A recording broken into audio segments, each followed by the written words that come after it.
तो उसकी बैठक में हम लोगों ने जितने स्टेक होल्डर्स हैं सभी को डायरेक्शन दिया है कि इसमें आप अपनी तरफ से त्वरित कार्रवाई करें।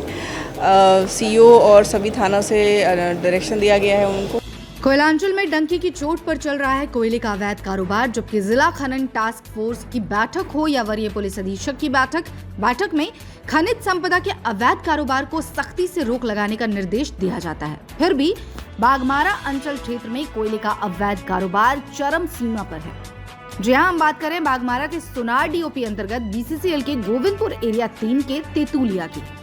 इन दिनों तेतुलिया में अवैध कोयले कारोबार को लेकर काफी चर्चा में चल रहा है। तेतुलिया में बड़े पैमाने पर अवैध माइन से दिन रात सैकड़ों मजदूरों के द्वारा कोयला काटकर निकाला जा रहा है। एसेंशियली खनन टास्क फोर्स का जो मेन उद्देश्य है, जो हमारी मल्टीपल एजेंसीज उसका कोऑर्डिनेशन और स्मूथ हो जाए और कोऑपरेशन स्मूथ हो जाए।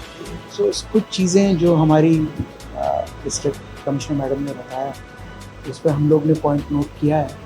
कोशिश यही रहेगी कि बीसीसीएल प्रबंधन और सीआईएसएफ की तरफ से जो हमारा इनपुट है for better control of illegal mining areas, क्योंकि आपको खुद ही पता होगा कि डीजीपी साहब ने भी इस चीज़ को हाईलाइट किया है, सीएम साहब ने, कि illegal mining is a problem हमारी स्टेट के लिए और हमें उसमें इम्प्रूवमेंट लाना है।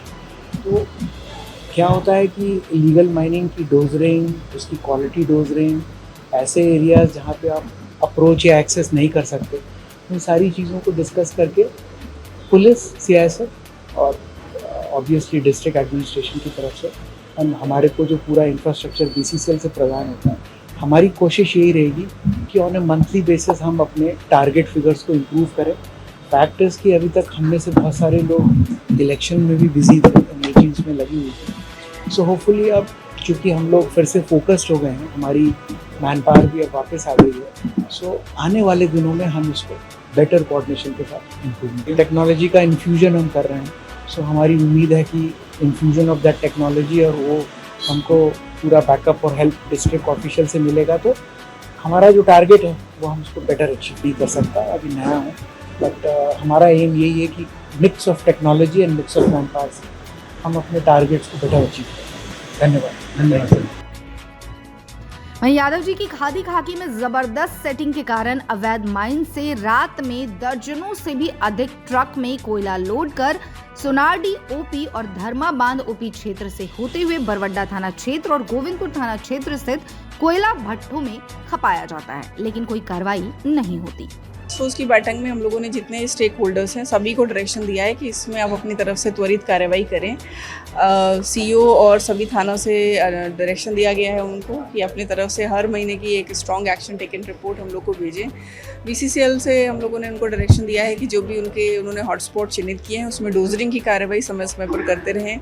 ऐसा देखने में आता है कि डोजरिंग करने के बाद फिर वो डोजरिंग खुल जाती है, तो वहाँ पर भी कार्रवाई करें। हाई मास्ट लाइट लगाएं, सीसीटीवीज़ लगाएं और एरिया फेंसिंग करने को लेकर के भी हम लोग अब इनिशिएट करने वाले हैं। तो हम लोग को उम्मीद है कि आज की जो बैठक की कार्रवाई है इसका हम लोग को असर आगे आने वाले महीने में दिखाई पड़ेगा। नहीं, देखिए, अगर मैटर हम लोग के संज्ञान में आ रहा है तो हम लोग इसमें माइनिंग डिपार्टमेंट को भी हमेशा बोल रहे हैं कि वो अपनी तरफ से इसमें कार्रवाई करें और जहाँ पर भी अगर ऐसे कोई अवैध खनन या अवैध ट्रांसपोर्टेशन की सूचना है तो हम लोग उसमें हमेशा अपनी तरफ से कार्रवाई करें। नहीं, इसके लिए हम लोगों ने सीनियर एसपी को पहले भी रिक्वेस्ट किया था कि एक डेजिग्नेटेड फोर्स उनके लिए देने के लिए, और उन लोगों ने अपनी तरफ से फोर्स दिया भी है और उम्मीद है कि ये उसके आलोक में अच्छी कार्रवाई आगे देखने को मिलेगी।